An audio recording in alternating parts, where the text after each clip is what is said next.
to wrap your brain around for most people. And so this decision, most players couldn't interact with the majority of the game because they could do the winning and shooting part, but they couldn't do any of the rocket jumping part. And so the team might as well never have built that section because they didn't do enough to deliver that to the player. So your job as a designer is, whenever you're adding complexity, weigh that carefully and then do everything you can to mitigate it, right? We've seen lots of different ways. World of Warcraft has taught us how very much you can ease players into an experience. I remember back when, during the EverQuest days, we believed that MMOs were the most hardcore of experiences. That you would never, ever, ever get 30-year-old moms to play an MMO. That was an impossibility. And they showed us that really, if you're really just careful about how you introduce your complexity, if you spread it out over a long time, take each piece, and understand the complexity that that adds to your game, and ramp it down, you can deliver any experience. And these couple of simple metrics, your budget, your schedule, your complexity, can be taken on the macro level, on your huge overarching experience. You can ask yourself, how does my whole game concept weigh this? But we can ask that about every little aspect. We take some specific mechanic, same thing, same questions. You look at this across the board. Anything that you're adding to the game should be weighed against those four categories. So, how do you know if you were right in one of the decisions you made? Anyone? People like your game. All right. So how do we know if people like our game? Because they are not insulting it. So I hate to tell you, but the internet means that everyone will insult everyone. Like you're correct, right? The first way to know we're right, the best way to know we're right, is to go out and play this. Unfortunately, we need to know when we're right earlier in the process than that. You should be getting out to play this as early as possible. And if you guys want, I can actually throw a whole other mini lecture about playtest because I think it's one of the most important things we do, getting out, getting your product in front of real human beings, and iterating on it as fast as possible. But earlier in the cycle, before that, we have to have some metric as designers to understand whether or not our decisions are correct, are doing what we want them to do. So, to me, the first and hardest part is to get out of your head. As a designer, you are immensely close to your product. You'll know what you hope to deliver. You'll be very used to the quirks and the difficulties inherent in the game that you were creating. I can't say who, but I once was consulting for a project where they literally expected the player to hold the controller upside down. That was just great. Oh man, as soon as you sat it for anyone who was a human being who wasn't your team, you who had been playing it for 10 years, this game was impossible, right? We'd added a lot of artificial movements. So your first job as a game designer is to get out of your head and really put yourself in the role of the player. Play your game like a player. But observe your play like a designer. Watch what's happening to you as you're trying to do it. Alright, the word observe, so there's our first point. And then be totally honest with yourself. One of the hardest things to do as a game designer is to not have that moment where you say, it'll all come together. It'll all work out if I just have all the systems. That's generally not true. Be completely honest with yourself and be aware of what you're doing. But if you're having a hard time with this,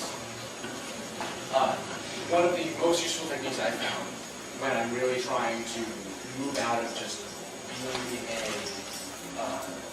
a designer, looking at my own product, and trying to sit myself down and play this thing as a player, is to go find something that is similar to the product I'm creating. And as much as we all hate to admit it as designers, 90% of anything you do will be similar to things that other people have done. And so there are always disruptors. There's always another shooter you can play next to your shooter. By doing that, and then going picking back up your controller, and side-by-siding those experiences, registering how you felt when you were playing this crafty piece that you believe executes brilliantly on something that you were trying to execute on, and then playing yours, you'll feel the difference. You'll feel those moments where something seems just a little off.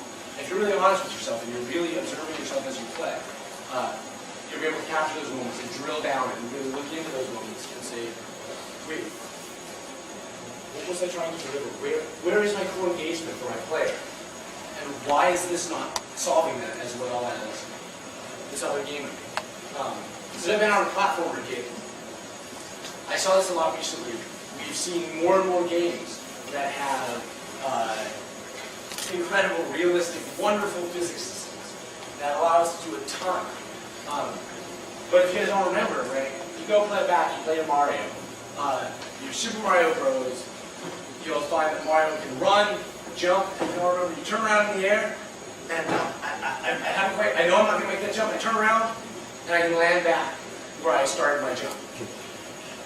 But you see a lot of modern games, a lot of modern platformers, you do that run, you do that jump, you turn around, and you miss, and you fall and you die. And the reason for this is because you move the character controller over to the physics system. So you've got preservation momentum. So your player character is now zipping this way, and because he's moving this way, as soon as you press that back button, he doesn't turn on a dime like Mario used to. He slows down, turns around, and dies. This doesn't deliver on the core experience that you're trying to create, right? The player has realized their error, wants another crack at the meat. There's no reason to punish them further, because you only need to punish them if they have not any concept that they're making an error.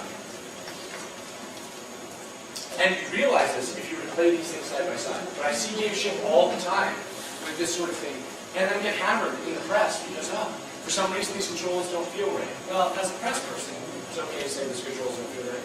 But as a designer, you should have sat down with another product and really asked, okay, why don't these controls feel as good as this other thing that's trying to do the exact same thing that I'm trying to deliver here? All right. So then there's the big question of innovation. So how do you answer the question of, I've got a piece of my game that I think is radical, it's new, it's something that nobody's seen before. How do I know if it's good? Well, we in the games industry often love innovation. I mean, I'm probably one of the most guilty of this. I will urge you all to go out and try new things, because I believe it's the only way to push the medium forward, the only way to really improve what we do. But for all of us, many of you guys have probably played 10,000 hours of games. You guys have probably played 500,000, 2,000 different games. So at this point, you're jaded, you're biased. You have a different experience than your player base would have. And so very often those things which are new are in themselves interesting, compelling, good. Even if they're not really good. I always reference this. Any of you guys seen a lot of, or even any weird art house films that are just totally out there and you don't get at all, but for some reason the critics thought was really awesome? The reason is because those critics have to go see a movie every day of their lives in their time. They can tell you generic Hollywood plot arc, like back and forth, they can write them themselves, no problem. And so the moment they see something that they couldn't tell you how the whole thing's going to go from the very beginning, they're like, that's a great thing. Missing that for most of the people who are trying to serve, it does nothing, right? So complexity in and of itself isn't always good. Chair, very innovative chair. Not necessarily delivering on core engagement. So how do we answer this? We go back to the same question. We just ask ourselves, how are we engaging the player? And we've had this whole talk, and really the only point of this talk is to tell you, weigh the bang for your buck on everything against this question. Because this is the most important thing. You can ask this for every single decision that you're making. You say, if you really establish how you want to engage your player, when you say, oh, we should have power-ups, well, does it help how I'm engaging my player? And this is the best use of my resources. Those are the only two questions. It's really all.